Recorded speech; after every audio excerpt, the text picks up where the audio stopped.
la chronique de Joss Randall. Salut les groupies, c'est votre cow-boy pour la 242e chronique qui s'appelle Un espoir de convalescence. Alors je la commence avec une phrase que j'emprunte à Antoine Pinay lors de son discours d'investiture à l'Assemblée nationale le 6 mars 1952, qui disait « Jamais la marge n'a été aussi étroite entre l'abandon et le salut, jamais l'abîme n'a côtoyé de plus près le chemin du redressement. »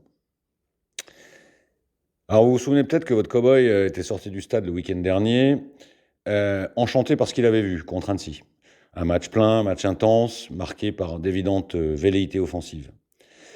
Ce samedi, après ce match contre Dijon, j'étais curieusement moins enthousiasmé, tout en étant peut-être encore plus soulagé. Milan Kundera avait souligné l'insoutenable légèreté de l'être, et je souligne pour ma part l'éternelle insatisfaction de l'homme. Mais bon, on va pas commencer à faire la fine bouche. Après 6 mois passés au pain sec et à l'eau, on admettra facilement de ne pas avoir une table gastro tous les week-ends. Et puis, de toute façon, on s'en doutait que toutes les équipes n'allaient pas autant ouvrir le jeu que l'avait fait Annecy, et qu'on allait probablement plus souvent ramer que jouer. Et rappelons une dernière fois que pour avoir un match ouvert et spectaculaire, il faut être deux. En revanche, il y en a une qui commence à ressortir les cotillons et les langues de belle-mère, c'est ma Micheline. 3 points de plus dans la gypsière, en ce moment, rien ne compte plus que ça. Chapitre 1.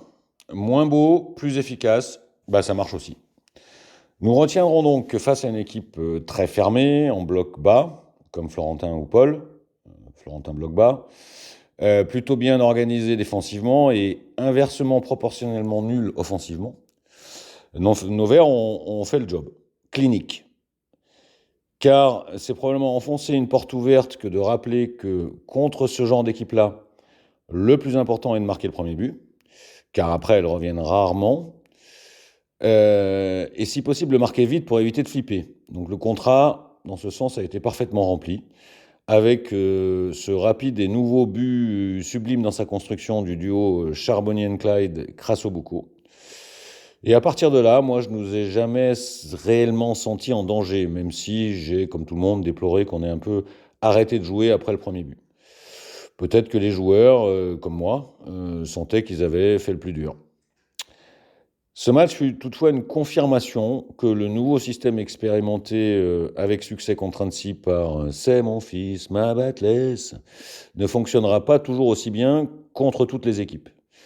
Par exemple, contre ce bloc beaucoup plus bas, avec des côtés bien fermés, nos fameux pistons, qui furent tant à leur avantage contre Annecy, furent samedi bien discrets. C'était devenu des 3 pistons. Ça, c'est un cadeau pour ceux qui aiment la NBA et le basket américain. En revanche, et là, c'est comme pour mettre en valeur la théorie des vases communicants, on a cette fois beaucoup plus vu les milieux, avec notamment un bouchoir Harry Potter que j'ai trouvé très bon. Alors en voilà un qui a décidément dans les pieds tout ce qu'il faut pour faire oublier le système fiscal à l'humanité souffrante. Et puis, j'ai aussi suffisamment souvent chargé la mule sur mon conduit sans permis pour cette fois battre ma coulpe après cette partie-là. Bon, cela dit, tout le monde peut se tromper, hein, comme disait ce hérisson en descendant d'une brosse à chien dent. Samedi, je l'ai trouvé bon, en tout cas très important et utile à l'équipe, à défaut d'être brillant. Et il semble que ce rôle dans ce nouveau système lui va comme une feuille de vigne allait à Adam. Un bon milieu donc, mais aussi posé sur une défense à 3, bon, sans génie particulier, mais enfin solide, qui dégageait l'impression de solidité. Saïdou Sorar a été bon, mais un peu comme pour mon conduit de cheminée, c'est la prestation d'un autre que j'égratine souvent, à qui je veux rendre à César cette fois. Petro Nanfo.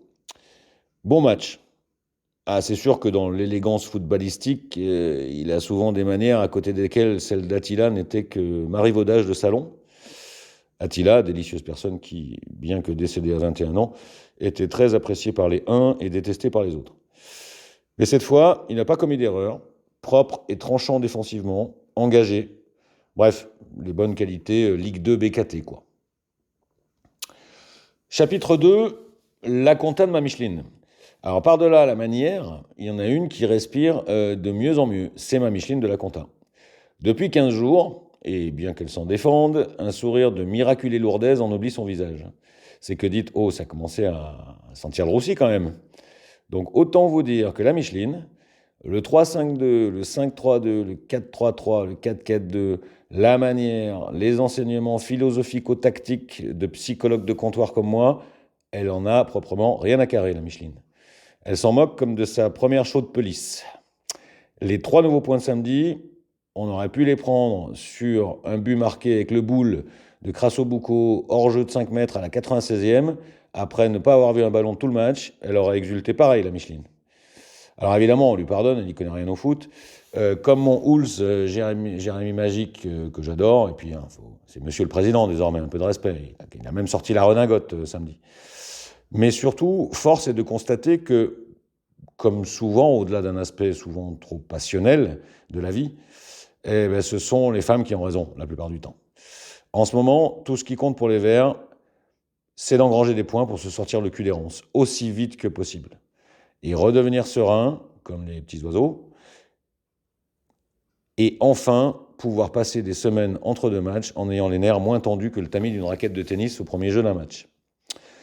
Et puis un autre truc qui a dû procurer autant de plaisir à ma Micheline qu'à moi-même, sauf qu'elle c'est pour l'accroissement de son larfeuille, quand moi c'est juste par pur plaisir.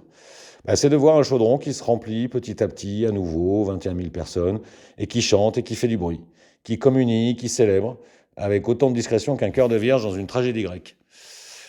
Alors, on pourrait presque se dire que, vu la situation du club, qui malgré les récents bons résultats n'est quand même toujours pas des plus reluisantes, c'est presque un peu too much. Mais on n'a rien à secouer, comme Noël Le Graët. C'est tellement bon, ces émotions retrouvées, qu'on prend. Chapitre 3, mais le chemin reste long et jonché de cailloux. Oui, mais voilà, comme dans toutes les rares belles journées des Verts ces dernières années, il y a toujours un mais qui vient nous tempérer l'enthousiasme. Là, je fais bien sûr allusion aux 2 nouveaux blessés. Alors, moins fait que la police, ça en devient triste à force de récurrence, d'autant plus triste et décevant qu'il venait d'enchaîner pour la première fois depuis très longtemps plusieurs prestations de très bon niveau, à croire justement que c'était peut-être trop. Et moi, j'avais pas du tout aimé, mais alors pas du tout, la sortie dans la presse de «C'est mon fils, ma Batless», qui soulignait justement la fragilité du garçon. Je trouvais ça pas terrible en termes de management motivationnel. Mais force est de constater que les faits sont têtus et lui donnent raison. Enfin, à toute chose, malheur pouvant être bon, comme on dit, ça nous a au moins permis de constater que la solution alternative l'Obi-Wan Kenobi dans ce système est un pansement plutôt acceptable. Et puis bien sûr, Charbonnier de Bain. Et là, ça a l'air encore plus grave. Et surtout plus définitif. Alors on sera tous pendus aux résultats des analyses de lundi, puisqu'apparemment il y en aura. Mais personne ne se fait beaucoup d'illusions. Voyant son attel, tout un chacun commence à se faire à l'idée, comme Laetitia à une certaine époque, qu'on devra se passer de lui jusqu'à la fin de la saison. Mais je rebelote et 10 de Dérize avec un dernier « à toute chose malheur est bon » ou peut être bon. Ça sera peut-être l'occasion d'une belle fin de saison de notre ami Just Wajigolo, même si je ne vous cache pas qu'un doute m'habite quand je me demande si lui aurait réussi la remise piche-tête en 1 sur le 1-2 qui amène le premier but de Crasso. En fait, non, aucun doute m'habite. La réponse est définitivement non.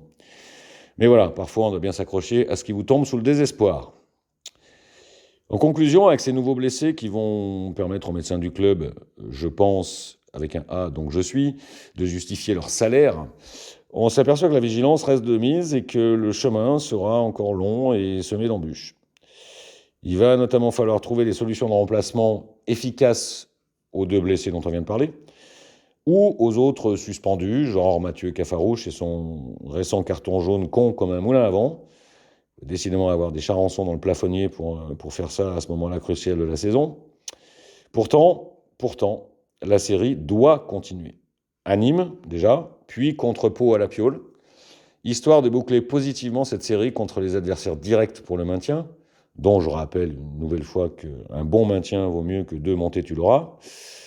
Ce sont les fameux matchs à 6 points, si chers au repris de justesse Roland Corbis. Alors, nous y croirons. Et comme dit souvent mon médecin, dans la vie comme dans la cirrhose, tout est question de foi. Et l'homme qui n'espère plus n'est déjà plus en vie, comme celui qui parle est déjà en train de mentir. Voilà les groupies, je vous laisse sur une dernière phrase que j'ai empruntée à Pierre Carlet de Chamblin de Marivaux, donc Marivaux pour les intimes. En général, il faut se redresser pour être grand. Il n'y a qu'à rester comme on est pour être petit. À bientôt!